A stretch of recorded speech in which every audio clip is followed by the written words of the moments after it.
ಇದೆ. ಹೌದು ಈ ಬಾರಿ ನಿಮಗೆ ಯಾವ ಪಕ್ಷ ಆರಿಸಿ ಬರಬೇಕು ಅಂತೀರಾ? ನಮ್ಮ ತಿಳಿದ ಮಟ್ಟಿಗೆ ಕಾಂಗ್ರೆಸ್ ಪಕ್ಷ ಬರಬೇಕು ಸರ್ಕಾರ. ಯಾಕೆ ಕಾಂಗ್ರೆಸ್ ಪಕ್ಷ? ಕಾಂಗ್ರೆಸ್ ಪಕ್ಷದಿಂದ ಬಡ ಜನತೆಗೆ ಅನುಕೂಲ ಆಗ್ತದೆ. ಕಾಂಗ್ರೆಸ್ ಸರ್ಕಾರ ಬಂದರೆ ಎಲ್ಲ ವರ್ಗದವ್ರಿಗೂ, ಹಿಂದೂ, ಮುಸ್ಲಿಂ, ಕ್ರಿಶ್ಚಿಯನ್ ಎಲ್ಲ ವರ್ಗದವ್ರಿಗೂ ಸರಿ ಸಮಾನವಾಗಿ ಏಕತೆಯಿಂದ ನೋಡುವಂಥ ಪಕ್ಷ ಕಾಂಗ್ರೆಸ್ ಪಕ್ಷ. ಹಿಂದಿನಿಂದಲೂ ಈಗಿರುವ BJP ಪಕ್ಷ ಕೇಂದ್ರದಲ್ಲಿ ಬರೀ ದ್ವೇಷ ರಾಜಕೀಯ, ಹಿಂದೂ, ಮುಸ್ಲಿಂ, ಕ್ರಿಶ್ಚಿಯನ್ ಇದು ಬಿಟ್ಟರೆ ಬೇರೆ ಏನಿಲ್ಲ ಅವ್ರಿಗೆ. ಬೆಳಗಾದರೆ ನಾವು ಹಿಂದೂ ಮುಸ್ಲಿಂ ಅಷ್ಟು ಬಿಟ್ಟರೆ ಮತ್ತೆ ಏನಿಲ್ಲ. ಒಂದೇ ಒಂದು ರೂಪಾಯಿದು ಅಭಿವೃದ್ಧಿ ಇಲ್ಲ, ಬಡ ಜನತೆಗೆ ಅನುಕೂಲ ಆಗುವಂಥದ್ದಿಲ್ಲ. ಪ್ರತಿದಿನ ಬೆಳಿಗ್ಗೆದ್ದು ಹಿಂದೂ ಮುಸ್ಲಿಂ, ನಾವು ಹಿಂದೂ. ಹಾಗಾಗಿ ಇಷ್ಟು ವರ್ಷ ಹಿಂದೂಗಳು ಬದುಕಲಾಯ್ತಾ?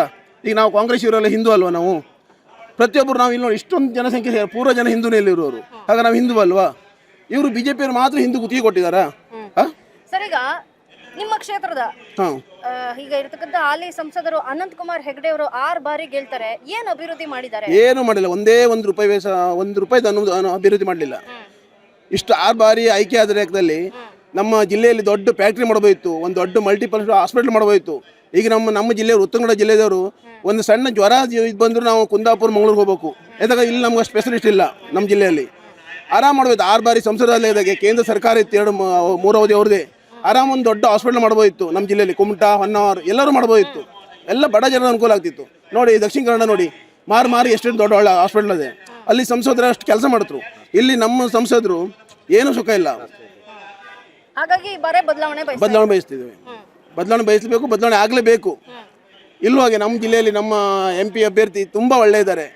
ಅವ್ರು ಕಿತ್ತೂರು ಖಾನಾಪುರ ಆ ಕಡೆ ದೊಡ್ಡ ಹಾಸ್ಪಿಟ್ಲ್ ಮಾಡಿ ಒಳ್ಳೆಯ ಮಹಿಳೆ ಒಳ್ಳೆ ಇದ್ದಾರೆ. ಅವರು ಆಯ್ಕೆ ಆದರೆ ನಮ್ಮ ಜಿಲ್ಲೆಗೆ ಒಂದು ಒಳ್ಳೆ ಆಗ್ಬೋದು ಒಂದು ನಿರೀಕ್ಷೆನೂ ನಮಗಿದೆ. ಅಂಜಲಿ ನಿಂಬಾಳ್ಕರ್, ಶ್ರೀಮತಿ ಅಂಜಲಿ ನಿಂಬಾಳ್ಕರ್ ಅವರೊಟ್ಟಿಗೆ ನಮ್ಮ ಉಸ್ತುವಾರಿ ಸಚಿವರು ಇದ್ದಾರೆ, ಮಂಕಳ ಇದ್ರು. ಅವರಿಂದಂತೂ ನಮ್ಮ ಭಟ್ಕಳ ತಾಲೂಕಿಗೆ, ನಮ್ಮ ಜಿಲ್ಲೆ ತುಂಬ ಅನುಕೂಲ ಆಗ್ತಾ ಇದೆ. ಬಡವರು ಯಾರೇ ಹೋಗಲಿ, ಅವ್ರ ಮನೆ ಬಾಗಲಿ ಕಷ್ಟ ಅಂತ ಹೋಗಲಿ, ಅವ್ರ ಕೈಯಾಗಾದ ಸಹಾಯ ಮಾಡಿ, ಏನು ಸರ್ಕಾರದಿಂದ ಕೆಲಸ ಆಗಬೇಕು ಅದು ಮಾಡಿಕೊಟ್ಟು ಭಾಳ ಅನುಕೂಲ ಮಾಡ್ತಾವ್ರೆ. ನಮ್ಮ ಕಡೆ ಯಾರೇ ಆರಾಮಿಲ್ಲದೆ ಹಾಸ್ಪಿಟಲ್ ಅಡ್ಮಿಟ್ ಆಗಲಿ, ಡಿಸ್ಚಾರ್ಜ್ ಮಾಡಲಿ ಹಣ ಇಲ್ಲಾದರೂ ಅವ್ರ ಕೈಯಿಂದ ಸ್ವತಃ ಹಣ ಕೊಟ್ಟು ಡಿಸ್ಚಾರ್ಜ್ ಮಾಡ್ಕೊ ಬರ್ತಿದ್ದಾರೆ. ಕರೋನಾ ಸಂದರ್ಭದಲ್ಲಿ ಹಾಗೆ ತುಂಬ ಬಡ ಜನ ಅನುಕೂಲ ಮಾಡಿದ್ದಾರೆ ಅವರು. ಮಂಗಳದ ಎಷ್ಟೋ ಜನ ನಮ್ಮ ಕಡೆಯವರು ಕೆಲಸ ಕೂಲಿ ಕೆಲಸ ಹೊರಗಡೆ ಹೋದವ್ರನ್ನ ಅವರು ಸ್ವಂತ ಖರ್ಚಿಂದ ಮನೆ ಗಾಡಿ ಕಳಿಸ್ಕೊಟ್ಟು ಮನೆ ಕರ್ಕೊಂಡ್ಬಿಟ್ಟಿದ್ದಾರೆ. ಉಳಿದವರು ಅಧಿಕಾರ ಇದ್ದವರು ಯಾರೂ ಹೆಲ್ಪ್ ಮಾಡಲಿಲ್ಲ. ನಮ್ಮ ಉಸ್ತುವಾರಿ ಸಚಿವರಾಗೆ ತುಂಬ ಆ್ಯಕ್ಟಿವ್ ಆಗಿದ್ದಾರೆ. ಅವರಿಂದ ನಮ್ಮ ಜಿಲ್ಲೆಗೆ ತುಂಬ ಅನುಕೂಲ ಅದು ನಮಗೆ ನಿರೀಕ್ಷೆ ಇದೆ. ನಮ್ಮ ಭಟ್ಕಳ ತಾಲೂಕು ಅಂತೂ ಅವರಿಂದ ಹಿಂದಿನ ಬಾರಿ MLA ಆದಾಗೂ ಒಳ್ಳೆ ಅನುಕೂಲ ಆಗಿತ್ತು, ಈಗೂ ಒಳ್ಳೆ ಅನುಕೂಲ ಆಗ್ತಾಯಿದೆ ಅವ್ರಿಗೆ.